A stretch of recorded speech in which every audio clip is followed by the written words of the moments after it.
listening to ASOTU CON Sessions by Effectv, live from ASOTU CON 2023. Welcome to this episode of ASOTU CON Sessions for Effectv. I'm Michael Cirillo, sitting down with my pal Ed Roberts, who is the Chief Operating Officer at Bozard Ford Lincoln, also an author, also a speaker, also a professional bicyclist, is what I understand. Yes, and sometimes gravity takes effect. This is what I love about you, Ed. The level of commitment. First of all, broken leg at time of recording this for those watching and listening in the future, and you're not missing a deal, and you're smiling as if nothing happened. Hey, it's a speed bump, and we all have to run over speed bumps, but it's how we overcome them. Literally, was a speed bump in this particular circumstance literally this involved? is the speed bump. A figurative speed bump. Yes. You've done so many amazing things in your career in leading your organization to levels of success that some only dream about. I have to imagine at one point you dreamt about where you are currently, but you are one of the few that have actually achieved it. When did the mindset shift, and or what were you thinking about in order to get to where you are today? So I will tell you that it wasn't necessarily a dream, even though it kind of starts that way, I guess. You got to really shift it to a vision.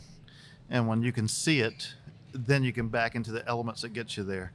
And so started with that vision. When I started with Bozard, the opportunity was limitless. And but it was about changing the mindset and getting everybody believing that and pushing forward. And so one of the phrases that I'm commonly quoted around there with some of my folks is, at that time, Galpin Ford was the largest Ford store in the country.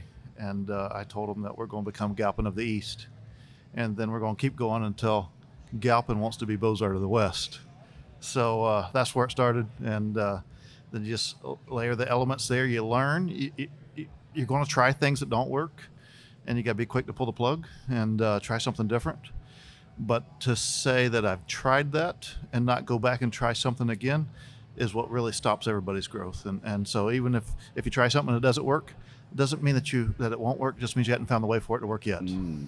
There's a couple of things I want to dig into deeper there. The first one is this concept of being aware of the playing field, but then also having to put blinders on to focus. How do you maneuver around that? Because I think so many people get stuck on but look at what they're doing. What are they doing? Go mystery shop. Go check them out. They seem to be doing this. Their advertising looks a certain way, et cetera, et cetera.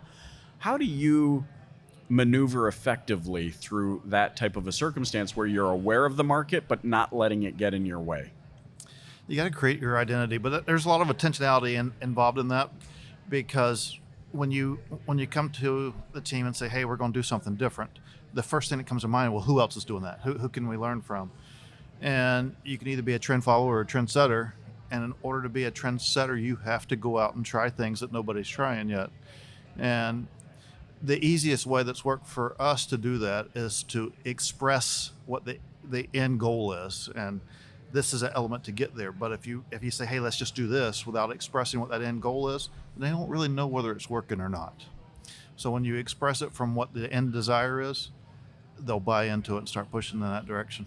How deeply, so this is the second part, how deeply do you document the thesis of where you're trying to go? And the kind of my motive in asking this question is, I feel like so many say, oh, that's where we want to end up, and don't accurately define the parameters with which it shall be accomplished. And then things go awry and we go, well, we're giving up, and people give up too soon. Exactly. What does that process look like for you in getting clarity on what it's going to take to get there? So that's where the vision really comes into play, because that conversation is different with each person or each group of people because of their element of what they have to put in to contribute to it. So you got to paint the picture of how they're going to help us get there and show that element of what you need them to do to accomplish it. And when you break that down for the whole circle, then as pieces start to come together, the end result ultimately becomes easy in a lot of cases. I love this. I recently was introduced to a working zone of genius assessment. It's not a personality assessment. It shows you where you essentially thrive. And it also shows you what zones of genius you conflict with or that frustrate you. The highlight for me as I'm listening to you speak, why I'm bringing this up, is realizing that a successful organization, although you might have working zones of frustration, a successful organization actually requires all of that landscape. So for me, I'm a tenacity guy. I'm like, get the job done. But then there's wanderers who are like, but how? And how did I? Even seeing my tone, I'm like, the wanderers, take action, right? I realize now, even as I look at my own organization, but wanderers are required as much as people with tenacity or people that can rally the troops, so to speak. What's your view on that in your role as the one that's, I guess, creating the vision? Well, you need the wanderers, like you said, because they're going to highlight some of the obstacles that may come into play. Because when we look at big picture, we don't look at all the obstacles. We look at, okay, here's where we got to get. And then you need them questioning those things so that you can not necessarily plan for the obstacles, but accept them as they arise and work around them. And the earlier you can find those, the sooner you can work around them. So you need those guys to say, well, what if? But what you can't have is them be the naysayers. That won't never work. But if that's their thought, then that's exactly what's going to happen, because it won't work. So you got to get them all believing, and then take those elements. Don't stop. Yeah, gotcha. Don't stop believing. Don't stop believing. I got it. Along the way, so you said, okay, there's this leadership nucleus, if you will, get them believing. How do you actually, though? I mean, how many employees at Bozard now? I'm at 336 now. Whew. How do you get 300? How do you ensure that as the word and the belief happens at the leadership level, that those leaders are then effectively maintaining the consistency of the belief? How do you ensure that? Well, we're going to talk about busy versus effective tomorrow. And with those elements, in order to be effective, you really have to be able to reach out and embrace our people. Right. And you're always going to have people that are not rowing. You want everybody rowing in the same direction. And you're going to have people that have an off days and they're not rowing. But you never want the ones that's pulling back. And when you can be effective, when you can slow down your busyness and really be effective, you can identify those ones pulling you back. And we either have to do things to get them on board or get them on board where they do fit. Right. And sometimes that could be a different place. But identifying those and pulling them back, because one naysayer, one that's pulling backwards, will pull others with him. And so you have to remove it. And sometimes it's clarity of the vision, and sometimes it's just the wrong person. But it is rarely the wrong person. It's clarity and what their level of contribution is. Right. So it goes into, what's that saying? People don't show up intentionally to do a bad job. Exactly. I say that all the time about our customers. Our customers don't come in here expecting you to give them a bad experience.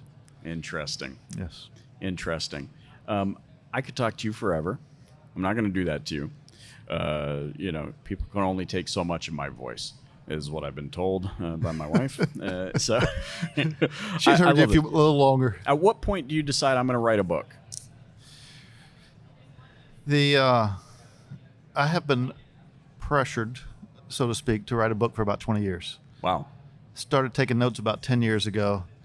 But really late last year, I was listening to a friend of mine's book, but at that moment, and it wasn't anything that built up to it. It was just that became the piece that pushed me over the edge. In that moment, I said, all right, it's time to deliver the message. And I called a friend of mine and says, hey, you inspired me. I'm going to write a book. And I did. And from those elements, I got about 270 days from the time that I said, hey, I'm going to write a book, till I have it in print. And that's relatively quick. But ultimately, that was because, one, I'm relentless. Once I start something, I got to finish it. And tenacity. And two, the elements of the book was already there. It was just about putting it on paper to make it make sense. Yeah. And what I love about this, Ed, is that especially this day and age when people light up a clubhouse room because they went to a single yoga class and now they have the secret to unlocking, whatever it is, and they write a book about it. 20 years of substance in the making, 10 notes of documenting those observations. I mean, it's just so amazing to consider the value and also, why I feel drawn into you as a colleague and as a new friend, is because, one of the things that I've learned about true success is that when you've achieved it, you desire nothing more, and nothing brings you more joy than to help others achieve it. That's what the goal is. It'll allow people to grow. And that's a lot of the content of the book, is doing things like this and going out and seeing what obstacles people run into. And then let's put that on paper to help you overcome those obstacles. And if one person grows from it, it's worth writing a book. Amazing. And it's been well received, and I hope that more than one grows. But if it makes a difference in one person's life, that tugs on the heartstrings enough for me. I love it. How can those listening or watching get their hands on a copy of your book? So you can find Mal1, An Endless Journey to Effective Leadership, on Amazon or on my website at mal1leadership.com. Ed Roberts, thanks so much for joining me on ASOTU Con Sessions for Effectv. Thank you, Michael.